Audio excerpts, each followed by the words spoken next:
magkakaroon ng meaningful na buhay. Brother Cyril, meron pa ba kaming pag-asa? Magkakaroon pa ba ng meaningful na buhay ang aming mga buhay? Nakakulong na kami. Palasak na yung buhay namin, sira na.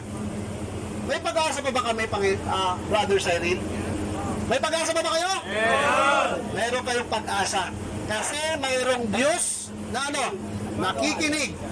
No? May Diyos na nakatingin, may Diyos na nagmamalasakit, at may Diyos na nagmamahal sa atin. Amen doon? Yeah. Yun ang ilagay natin sa ating mga puso at sa ating isip.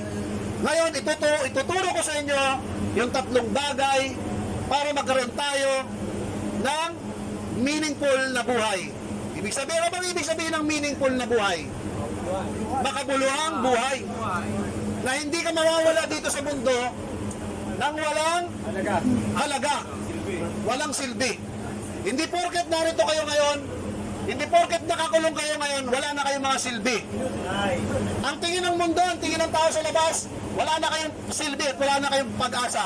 Pero ang tingin ng Lord sa inyo, ang tingin ng Panginoon sa inyo, dahil mahal niya kayo, mayroon pang pag-asa. Amen? Amen? Dahil yun ang makikita nyo. Nagkamali kayo, pero ang mahalaga sa Diyos, ang maganda sa Diyos natin, nagpapatawad siya. Amen ba doon? Amen. So yun ang yayakapin natin, yung aral na yun. So sa hapong ito, makikinig tayo ng kanyang salita. Maikli lang, pero magbibigay sa inyo ng pag-asa para mamuhay ng mamuhay ng matuwid.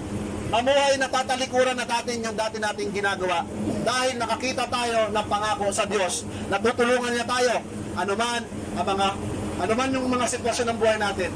Naniniwala kayo na ang Diyos ay mabuti, tutulungan tayo na magbago? Amen! Praise God sa inyong buhay. Okay?